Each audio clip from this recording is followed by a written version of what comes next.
Hello दोस्तों, स्वागत है आप सभी का नोटबुक आईएएस के आरओ के क्रैश कोर्स में। मैं हूं मनीष उपाध्याय और आज हम पढ़ने वाले हैं भौतिक विज्ञान का एक टॉपिक जिसका नाम है ऊष्मागतिकी। ऊष्मागतिकी में हम देखेंगे कि सबसे पहले तो हमें पता होना चाहिए कि ऊष्मा क्या है, टेम्परेचर क्या है, तापमान क्या है। तो तापमान ऊष्मा का निर्धारण करता है कि ऊष्मा किस दिशा में बहेगी। जैसे ऊंचाई के द्वारा जल के प्रवाह की दिशा का निर्धारण होता है, जल हमेशा ऊंचाई से नीचाई की तरफ बहता है, वैसे ही ऊष्मा ऊंचे ताप से नीचे ताप की तरफ बहती है। तो वो जो राशि है जो ऊष्मा की दिशा बताती है वो ताप कहलाता है।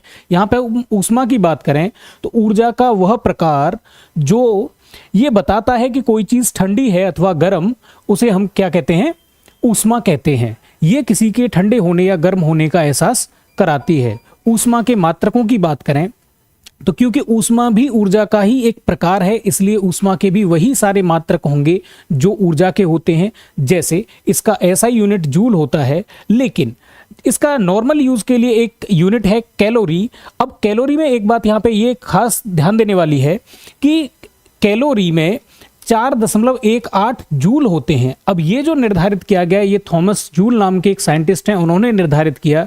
इसको जूल कन्वर्जन भी कहा जाता है। आगे हम बात करें तो इसकी एक इकाई है, ये हमारी सीजीएस यूनिट है। ऐसे ही हमारे पास एक तरीका था एफपीएस का, तो एफपीएस में इसकी यूनिट ली जाती है जिसको हम ब्रिटिश थर्मल यूनिट कहते हैं, और एक बीटीयू में 252 जूल होते हैं। ऊष्मा प्रवाह की दिशा ताप के द्वारा निर्धारित की जाती है। आप देखेंगे कि एक फॉर्मूला भी है, सी, ये डिग्री सेंटीग्रेड, फ़ारेनहाइट, र्यूमर और केल्विन के बीच में एक रिलेशन स्थापित किया गया है। C/5 equal F-32/9, R/4 equal K-273/5। ये रिलेशन के द्वारा आप देखेंगे इसका एक प्रैक्टिकल क्वेश्चन भी पूछा जाता है कि कितने टेम्परेचर पर डिग्री सेंटीग्रेड और फ़ारेनहाइट समान रहते हैं। तो ये होते हैं -40 डिग्री सेंटीग्रेड और -40 डिग्री फ़ारेनहाइट। यह आपसे कई बार पूछता है कि मनुष्य की शरीर का तापमान कितना होता है। तो मनुष्य के शरीर का तापमान होता है 37 डिग्री सेंटीग्रेड या 98.6 डिग्री फ़ारेनहाइट। इस तरीके से हम आगे इसमें देखेंगे कि जो विशिष्ट ऊष्मा है या ऊष्मा के अगर हम अलग अलग कैटेगरी बना के देखें, क्योंकि कोई भी चीज को जब हम गर्म करते हैं तो हमको दो तरह के परिवर्तन देखने को मिलते हैं। एक बार वस्तु के तापमान में परिवर्तन होता है अगर हम किसी चीज को गर्म करते हैं, लेकिन कई बार हम जब वस्तु को गर्म कर रहे होते हैं तो उसके तापमान में परिवर्तन ना हो करके उसकी अवस्था में परिवर्तन हो जाता है। तो जब तापमान में परिवर्तन हो रहा होता है तो उस समय पे जो ऊष्मा का प्रकार होता है उसे हम विशिष्ट ऊष्मा के नाम से जानते हैं। एकांक द्रव्यमान का ताप 1 डिग्री सेंटीग्रेड बढ़ाने के लिए आवश्यक ऊर्जा की मात्रा को हम विशिष्ट ऊष्मा के नाम से जानते हैं। पानी की विशिष्ट ऊष्मा 1 होती है और दुनिया के सभी पदार्थों में पानी के लिए विशिष्ट ऊष्मा सबसे ज्यादा होती है। इसलिए पानी सबसे देर से गर्म होता है और देर से ही ठंडा होता है। कोई भी चीज जो देर से गर्म हो रही है, देर से ठंडी हो रही है, उसका प्रयोग हम कहाँ कर सकते हैं। जैसे मान लीजिए रोगियों की सिकाई करनी है, वहां पे इसका प्रयोग किया जा सकता है, क्योंकि पानी बहुत धीरे धीरे अपनी ऊष्मा को देगा। या जब कभी भी हमको मान लीजिए पाला पड़ने वाला है तो उस रात को किसान क्या कर देता है, खेत की सिंचाई कर देता है, ताकि पाले के द्वारा जो बर्फ जम जाती है खेतों में उससे फसल बर्बाद ना हो। तो इस तरह से इसका प्रयोग किया जा सकता है। वहीं रेत को अगर आप देखेंगे तो रेत बहुत जल्दी ठंडा भी हो जाता है और बहुत जल्दी गर्म भी हो जाता है। तो इसलिए आप देखेंगे कि रेगिस्तानी इलाके में जब दिन होता है तो बहुत भयंकर गर्मी पड़ती है और जब रात होती है तो बर्फ जमने लग जाती है। इसी प्रकार से जब अवस्था में परिवर्तन हो रहा होता है तो उस समय आवश्यक ऊष्मा क्या कहलाती है, गुप्त ऊष्मा कहलाती है। तो पदार्थ की अवस्था परिवर्तन के लिए आवश्यक ऊष्मा की मात्रा को गुप्त ऊष्मा कहा जाता है। इससे ताप में कोई परिवर्तन नहीं आता है। अतः अब देखिए, जब अवस्था परिवर्तन होगा तो ठोस से गर्म करेंगे तो बनेगा द्रव, द्रव से गर्म करेंगे तो बनेगा गैस। तीनों के बीच में दो जंक्शन पड़ेंगे, सॉलिड, लिक्विड और गैस। इनके बीच में एक तो यहां हमें गुप्त ऊष्मा की आवश्यकता पड़ेगी, एक यहां पे पड़ेगी। तो एक को कहते हैं गलन की गुप्त ऊष्मा, एक को कहते हैं हम वाष्पन की गुप्त ऊष्मा। तो बर्फ की जो गुप्त ऊष्मा है, अगर हम बर्फ का प्रयोग शरबत बनाने में करेंगे तो ये शरबत अधिक देर तक ठंडा रहेगा। जबकि अगर हमारा हाथ भाप से जलेगा तो उसमें ज़्यादा जलन होगी। मान लीजिए 100 डिग्री सेंटीग्रेड की पानी है, 100 डिग्री सेंटीग्रेड की भाप है। अगर हम पानी से जलते हैं और या फिर हम मान लीजिए 100 डिग्री सेंटीग्रेड की भाप से जलते हैं, तो भाप से जलना ज़्यादा खतरनाक रहता है। क्यों? क्योंकि भाप की जो गुप्त ऊष्मा रहती है वो भी हमारे हाथ को प्राप्त हो जाती है, जिसकी वजह से हमें जलन ज़्यादा महसूस होती है। आगे हम बात करें तो किसी भी चीज़ को गर्म करते हैं तो उसकी वजह से वस्तु क्या होने लग जाती है, फैलने लग जाती है अपने आकार में। सामान्य तौर पर ऐसा देखा जाता है। इसी को ऊष्मा के द्वारा प्रसार या प्रसार कहा जाता है, उसमें प्रसार कहा जाता है। यह कुल 3 प्रकार का होता है। रेखीय प्रसार, इसे हम रेखीय प्रसार गुणांक अल्फा से प्रेजेंट करते हैं। दूसरा इसका प्रकार है क्षेत्रीय प्रसार, जिसे हम बीटा से रिप्रेजेंट करते हैं। तीसरा है आयतन प्रसार, इसे हम आयतन प्रसार गुणांक गामा से रिप्रेजेंट करते हैं। रेखीय में सिर्फ एक दिशा है, क्षेत्रीय में 2 दिशाएं हैं, लंबाई और चौड़ाई। और जब हम आयतन की बात करते हैं तो इसमें लंबाई, चौड़ाई और ऊंचाई 3 डायमेंशन होते हैं। इसलिए इनके बीच में जो रिलेशन रहता है वो alpha ratio beta ratio gamma equal 1 ratio 2 ratio 3 का रहता है। या इसको ऐसे भी कह सकते हैं कि alpha upon 1 equal beta upon 2 equal gamma upon 3, ये रेशियो भी रहता है। लेकिन ये तो रही सामान्य पदार्थों की बात, जिनको हम गर्म करते हैं तो वो फैल जाते हैं। लेकिन कुछ ऐसे पदार्थ भी हैं जिनको जब गर्म किया जाता है तो वो फैलने की जगह पे सिकुड़ जाते हैं। जैसे हम बात करें बर्फ, तो बर्फ जैसे कुछ पदार्थ असामान्य प्रसार प्रदर्शित करते हैं। ऐसे पदार्थ जो गर्म करने पर सिकुड़ जाते हैं, ऐसे प्रसार को असामान्य प्रसार कहा जाता है। अब इसी की वजह से अब इसका फायदा क्या होता है, अगर हम बर्फ की बात करें तो ये कुछ इस तरह का एक ग्राफ रिप्रेजेंट करती है कि जैसे मान लीजिए इधर हम ले लेते हैं इसका टेम्परेचर और इधर मान लीजिए वॉल्यूम ले लेते हैं। तो इसका वॉल्यूम क्या है, पहले घटता है, इधर हम टेम्परेचर ले लेते हैं, इधर अगर हम मान लीजिए, और देखिए अब जैसे जैसे हम इसका टेम्परेचर बढ़ाएंगे इसका वॉल्यूम पहले घटेगा और फिर धीरे धीरे इसका वॉल्यूम क्या होगा, बढ़ जाएगा। यहां पे आके इसकी डेंसिटी हो जाएगी न्यूनतम, जबकि यहां पे आके इस पॉइंट पे वॉल्यूम हो जाएगा इसका न्यूनतम और डेंसिटी हो जाएगी अधिकतम। ऐसी कंडीशन में क्या हो जाता है कि बर्फ की जो परत है वो ऊपर तैरने लग जाती है और नीचे झील में जो टेम्परेचर रहता है वो 4 डिग्री सेंटीग्रेड बना रहता है। बर्फ क्योंकि ऊष्मा की कुचालक होती है, उस वजह से बर्फ ऊपर तैरती रहती है और नीचे की ऊष्मा को ऊपर नहीं आने देती। इसलिए झील हमेशा नीचे तरल अवस्था में रहती है। तो झील में जो भी जीव जंतु या मछलियां होती हैं वो जीवित रहती हैं। और बर्फ जम जाने पे क्योंकि असामान्य प्रसार होता है, इसलिए पाइप क्या हो जाते हैं, फट जाते हैं और पाले के कारण आलू की फसल बर्बाद हो जाती है। आलू, सरसों वगैरह ये ऐसी फसलें होती हैं जिनमें पानी का कंटेंट ज़्यादा रहता है। और जब भी बर्फ जमेगी तो क्या होगा कि वो चीज़ फैलेगी, बर्फ फैलती है, टेम्परेचर कम होता चला जाएगा। तो सामान्य नियम ये कहता है कि चीज़ को सिकुड़ना चाहिए, लेकिन यहाँ पे असामान्य प्रसार में क्या होता है, ये फैल जाती है, जिसकी वजह से फसल की जो नलियाँ होती हैं जिन्हें हम फ्लोएम कहते हैं वो फट जाते हैं और उस वजह से पूरी फसल बर्बाद हो जाती है। उससे बचने के लिए ही किसान क्या करता है, खेत में पानी लगा देता है। अब हम बात करेंगे कि ऊष्मा एक जगह से दूसरी जगह पर जाती कैसे है। तो ऊष्मा का एक जगह से दूसरी जगह जाना ही ऊष्मा संचरण कहलाता है। अब ऊष्मा संचरण के अगर हम प्रकारों की बात करें तो ऊष्मा संचरण कुल 3 प्रकार से होता है। पहला प्रकार इसमें जिसे हम चालन या कंडक्शन कहते हैं, यह ठोसों में होता है। और इसमें होता क्या है कि एक कण अपनी ऊर्जा को दूसरे कण को दे देता है, फिर ये टक्कर मार के तीसरे वाले को दे देता है, फिर ये टक्कर मार के चौथे वाले को दे देता है। मतलब इसमें कोई भी कण अपने स्थान को चेंज नहीं करता है। तो इस तरह से चालन होता है। इसका जो अनुप्रयोग देखेंगे आप तो इग्लू में एस्कीमो लोग जो रहते हैं, एस्कीमो क्या करते हैं, इग्लू बनाते हैं। उत्तरी ध्रुव के इलाके में बर्फ से इस तरह के स्ट्रक्चर बना लिए जाते हैं और ये बर्फ के स्ट्रक्चरों में यहाँ बीच में हवा भरी रहती है, अंदर लोग मतलब इसमें रह सकते हैं। तो इस तरह के घर बनाए जाते हैं। बाहर जितना टेम्परेचर रहता है यहाँ पे उससे कहीं ज़्यादा टेम्परेचर रहता है।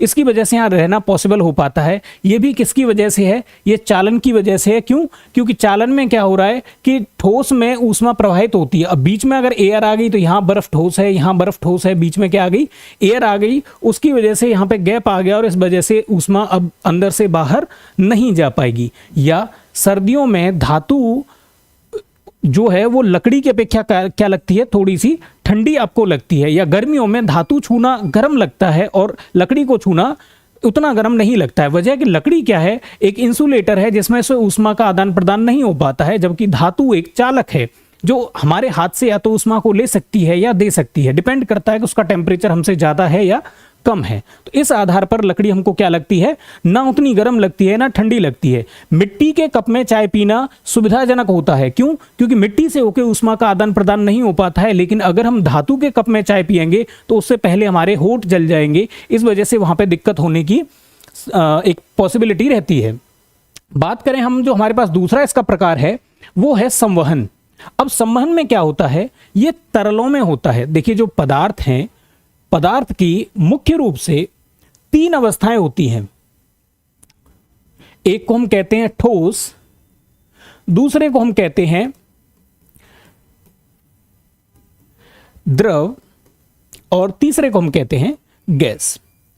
द्रव और गैस को मिलाकर के तरल कह दिया जाता है, फ्लूइड कह दिया जाता है। तो ये क्या है, ये फ्लूइड में होता है, तरलों में होता है। अब इसमें क्या होता है, कण ऊष्मा लेते हैं और दूर चले जाते हैं। जैसे मान लीजिए एक जगह प्रसाद का वितरण हो रहा हो, तो जो जिस को प्रसाद मिलता जाता है वो वहां से प्रसाद लेकर के दूर चला जाता है। वैसे ही कण ऊष्मा लेकर के वहां से दूर चले जाते हैं और नए कण उस जगह पे आ जाते हैं। जैसे आपने देखा होगा धुएं का ऊपर उठना भी किसकी वजह से होता है, संवहन की ही वजह से होता है। आग हमेशा ऊपर की तरफ चलती है, वो संवहन की ही वजह से चलती है। तो या मान लीजिए पानी में स्याही का घुलना, वो भी संवहन के कारण ही होता है। अब इसके अनुप्रयोग क्या है, स्थलीय एवं समुद्रीय पवन इसका एक हमने देखा, इसका एक एग्जाम्पल है। जैसे हमने अभी देखा था कि जमीन जल्दी गर्म हो जाएगी, लेकिन पानी की क्योंकि विशिष्ट ऊष्मा बहुत ज्यादा होती है, इसलिए पानी देर से गर्म होता है, देर से ठंडा होता है। मान लीजिए ये है जमीन और ये है मान लीजिए पानी। जब धूप है, इधर सूरज निकला हुआ है, तो ये जल्दी गर्म हो जाएगी, टेम्परेचर यहाँ पे ज़्यादा रहेगा, इसलिए जहाँ पे तापमान ज़्यादा होगा वहाँ पे प्रेशर हो जाएगा कम। यहाँ का टेम्परेचर कम रहेगा क्योंकि पानी तो भाई बहुत देर से ठंडा होता है, यहाँ का टेम्परेचर कम रहेगा, तो इसलिए यहाँ पे प्रेशर रहेगा ज़्यादा। अब हवा के चलने का जो सिद्धांत है, हवा हमेशा हाई प्रेशर से लो प्रेशर की तरफ चलती है। इसका मतलब दिन के समय हाई प्रेशर इधर है तो हवा चलेगी इधर साइड में। ये समुद्र से स्थल की तरफ हवा चल रही है तो इसको हम कहते हैं समुद्री पवन। लेकिन रात में मामला उल्टा हो जाएगा, इधर प्रेशर हो जाएगा कम और इधर प्रेशर हो जाएगा ज़्यादा, क्योंकि ज़मीन जल्दी ठंडी भी तो हो जाएगी, ज़्यादा ठंडी भी तो हो जाएगी। वैसे केस में हवा चलेगी जमीन से लेकर के समुद्र की तरफ, तो ऐसी हवा को हम कहते हैं स्थलीय पवन। इसका दूसरा एग्जाम्पल हमको देखने को मिलता है कि जो फ्रीजर होता है, फ्रीजर में हम क्या करते हैं कि जो रेफ्रिजरेटर में हमारा फ्रीजर जहां पे हम बर्फ जमाते हैं, वो हिस्सा हमेशा हम ऊपर लगाते हैं। क्यों? क्योंकि जब ये यहाँ पे जो भी हवा इसके टच में आएगी, इसको ये ठंडा कर देगा, और ठंडी चीजें क्या होती हैं, भारी हो जाती हैं, तो नीचे बैठ जाएंगी, और नीचे जो हवा रहेगी गर्म वो आएगी ऊपर, ये यहाँ पे फिर से ठंडी होगी और ठंडी होकर नीचे बैठेगी और नीचे की गर्म हवा को ऊपर धकेलेगी, और इस तरीके से क्या हो जाएगा, संवहन धाराएं बन जाएंगी और पूरा फ्रीज ही धीरे धीरे धीरे धीरे करके क्या हो जाएगा, ठंडा हो जाएगा। अगर हमने फ्रीजर को नीचे लगा दिया होता तो उस कंडीशन में ये चीज़ों को ठंडा नहीं करता, सिर्फ फ्रीजर में चीज़ें जम जाती, बर्फ जम जाती और बाकी का उतना ही गर्म बना रहता। इसी हिसाब से देखें तो बल्ब में अक्रिय गैस भर दी जाती है, मतलब कोई भी ऐसी गैस भर दी जाती है जो रिएक्शन नहीं करती है फिलामेंट के साथ, वैसे उस तरह की गैस भर दी जाती है। क्योंकि फिलामेंट बहुत ज़्यादा गर्म हो जाता है तो उसको संवहन धाराओं के द्वारा भी, देखिए अभी हम आगे रेडिएशन पढ़ेंगे तो बल्ब में से अधिकतर ऊष्मा रेडिएशन के रूप में जाती है, लेकिन अगर पूरी ऊष्मा रेडिएशन के रूप में जाएगी तो बल्ब के खराब होने की पॉसिबिलिटी ज़्यादा बढ़ जाएगी। उससे बचने के लिए क्या कर दिया जाता है, अक्रिय गैस भर दी जाती है ताकि कुछ ऊष्मा संवहन के द्वारा भी फिलामेंट से बाहर निकल सके, जिसके कारण फिलामेंट का जो टेम्परेचर है वो थोड़ा सा डाउन रहे और वो खराब देर से हो या उसके खराब होने की पॉसिबिलिटी थोड़ी सी कम हो जाए। आगे हम पढ़ेंगे इसमें विकिरण, इसको रेडिएशन कहा जाता है। रेडिएशन क्या है, अभी तक हमने जो दोनों पढ़े चालन और संवहन, उनमें हमको माध्यम की आवश्यकता थी, लेकिन अब अगर हम पढ़ेंगे विकिरण तो इसमें किसी माध्यम की कोई आवश्यकता नहीं होती है। जैसे सूरज से हम तक जो गर्मी आती है वो भी विकिरण के ही तौर पर आती है। विकिरण ईएम वेव के रूप में चलता है और ईएम वेव को चलने के लिए किसी माध्यम की कोई आवश्यकता नहीं होती है। वैद्युत चुंबकीय तरंगों को ईएम वेव्स कहा जाता है। तो जैसे इसके अनुप्रयोग देखेंगे तो सूर्य से पृथ्वी तक जो ऊष्मा आती है वो भी किसके द्वारा आती है, विकिरण के द्वारा आती है। केतली की बाहरी सतह को चिकना एवं चमकीला बनाया जाता है। क्यों? क्योंकि अगर हम उसको खुरदरा बनाएंगे तो जो चीज खुरदरी होती है उसका पृष्ठ क्षेत्रफल होता है ज्यादा। क्षेत्रफल ज्यादा होने की वजह से जितना जिसका ज्यादा क्षेत्रफल होगा उतना ही वो ऊष्मा को ज्यादा उत्सर्जित करेगा। अब ऊष्मा अगर ज्यादा उत्सर्जित हो जाएगी तो चीज जल्दी ठंडी हो जाएगी। उससे बचने के लिए क्या करते हैं, इसको चिकना बना देते हैं और चमकीला बना देते हैं। जो सतह जितनी ज्यादा चमकीली होती है वो उतना ही कम ऊष्मा को एब्जॉर्ब करती है या उत्सर्जित करती है। इसका तीसरा हम एग्जाम्पल या अनुप्रयोग देखेंगे कि बादल वाली जो रात होती है वो क्या होती है, अधिक गर्म होती है। भाई होता क्या है, दिन के समय जैसे मान लीजिए ये पृथ्वी है और यहां पे ये वायुमंडल है। अब ऊपर से सूरज के द्वारा गर्मी भेजी गई तो दिन में गर्म हो गया। अब रात में अगर मान लीजिए कोई बादल नहीं है तो ये सारी की सारी ऊष्मा रात को जो पृथ्वी ने एब्जॉर्व करी है वो वापस लौट जाएगी। लेकिन अगर मान लीजिए बादल हुआ तो बादल क्या कर देगा, इसको दोबारा से लौटा के पृथ्वी पर ही वापस भेज देगा। तो सामान्य या जो उजली रातें होती हैं वो अपेक्षाकृत ठंडी होती हैं और बादल वाली रात थोड़ी सी गर्म होती है। और वो ये होता क्या है, जो विकिरण आया वो वापस चला गया। ये होता किसकी वजह से है, विकिरण की वजह से ऐसा पॉसिबल हो पाता है।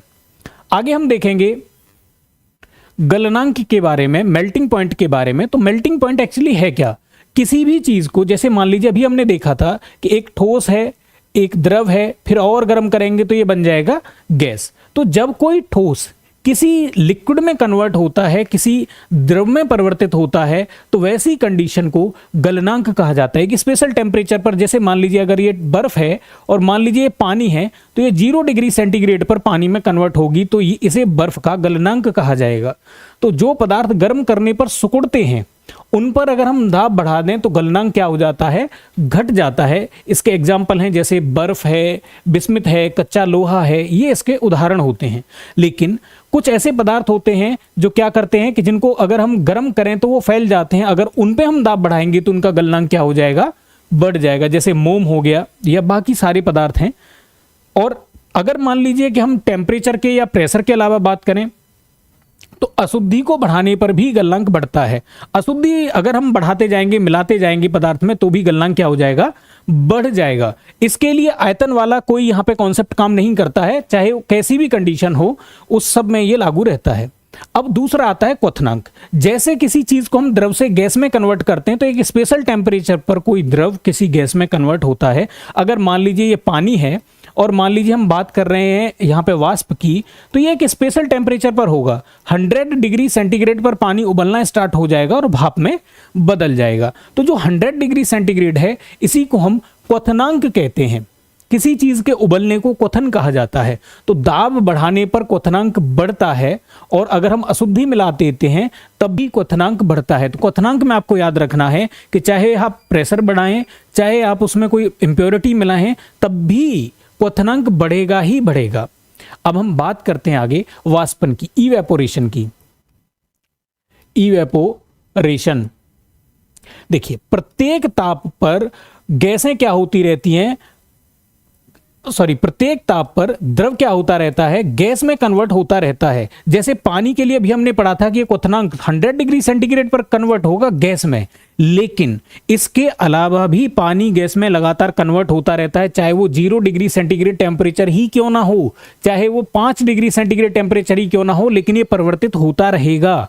वैसी कंडीशन को हम क्या कहते हैं, वाष्पन कहते हैं। अब वाष्पन का आपने देखा होगा अनुप्रयोग क्या है। भाई वाष्पन अगर हो रहा है तो इसका मतलब क्या होगा कि वो बॉडी से कुछ ना कुछ टेम्परेचर को लेकर के जाएगा। अब अगर मान लीजिए किसी भी अणु को अगर गैस में कन्वर्ट होना है तो ठोस की ऊर्जा होती है कम, उससे ज्यादा ऊर्जा होती है द्रव की, और उससे भी ज्यादा ऊर्जा होती है गैस की। तो किसी द्रव को अगर गैस में कन्वर्ट होना है तो उसको ऊर्जा की आवश्यकता पड़ेगी, और अगर वो उस ऊर्जा उसको लेनी है बाहर से, अगर आपने उसको गर्म करके ऊर्जा नहीं दी है तो वो अपने चारों तरफ के पर्यावरण से उस ऊर्जा को ग्रहण करता है। जैसे हमको अगर पसीना आ रहा होता है, हम पंखे के सामने खड़े हो जाते हैं तो पसीना जब सूखता है तो हमको ठंडापन महसूस होता है। वो इसी वजह से होता है क्योंकि वाष्पन के द्वारा हमारे शरीर से ऊष्मा ग्रहण कर ली जाती है, इसलिए हमको ठंडा ठंडक लगती है।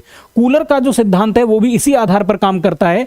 पीछे जो हमने उसमें लगाया होता है पूरा सिस्टम पानी टपकने का, उस पानी को हवा जब उससे घर्षण करती है तो कुछ पार्टिकल को वो गैस में कन्वर्ट कर देती है, और वो जो गैस में जब कन्वर्ट होते हैं तो अपने चारों तरफ से ही उष्मा को लेते हैं और धीरे धीरे कमरे को इस तरह से ठंडा कर देते हैं। या इसी तरीके से सुराही के द्वारा पानी ठंडा किया जाता है। तो सुराही क्या रहती है, पोरस रहती है, उसमें छेद रहते हैं और उन छेदों से लगातार पानी बाहर आता रहता है और ये भाप में बदलता रहता है, वाष्प में बदलता रहता है। और वाष्प में बदलने के लिए वो ऊर्जा कहां से लेगा, इस सुराही के पानी से ऊर्जा लेता है और धीरे धीरे अंदर का टेम्परेचर कम होता चला जाता है। तो ये इस सिद्धांत पर काम करता है। आगे हम देखेंगे कि वाष्पन की जो दर होती है वो इन 3 कारणों पर निर्भर करती है। एक तो ताप बढ़ाने पर वाष्पन क्या हो जाता है, बढ़ जाता है। दूसरी बात भाई, जैसे जैसे आपने टेम्परेचर बढ़ा दिया, आपने देखा होगा, अब इसका एक एग्जांपल हम ले सकते हैं। आपने देखा होगा कि जब हम कपड़े सुखाते हैं गर्मियों में तो वो 1-2 घंटे में सूख जाते हैं। सर्दियों में जब हम कपड़े सुखाते हैं तो सूखने में काफी सारा टाइम लगता है। तो इसका मतलब टेम्परेचर बढ़ेगा तो वाष्पन की दर बढ़ जाएगी।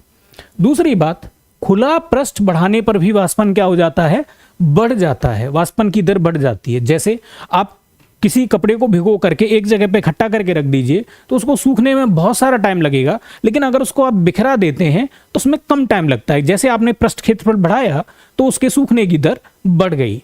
तीसरा इसका कारण है कि भाप हटने की दर बढ़ाने पर भी वाष्पन बढ़ जाता है। इसका सीधा सीधा सा मतलब है कि अगर मान लीजिए बंद कमरे में आपने किसी चीज को रखा तो वो देर से सूखेगी, लेकिन अगर मान लीजिए तेज हवा चल रही है वहां आपने उसको टांग दिया तो वो जल्दी सूख जाएगी, क्योंकि हवा के बहने की दर लगातार बढ़ती चली जाती है। तो इस हिसाब से हमने यहाँ पे देखा। तो ऊष्मागतिकी के लिए इतना ही। आगे आप देखेंगे कि नोटबुक आईएएस के द्वारा आईएएस पीसीएस के लिए ऑफलाइन और ऑनलाइन या हाइब्रिड मोड के कोर्स चलाए जा रहे हैं। तो जो भी आपके मित्र हैं उनको भी इस बारे में अवगत कराएं। इस वीडियो को लाइक करें, शेयर करें। बहुत बहुत धन्यवाद।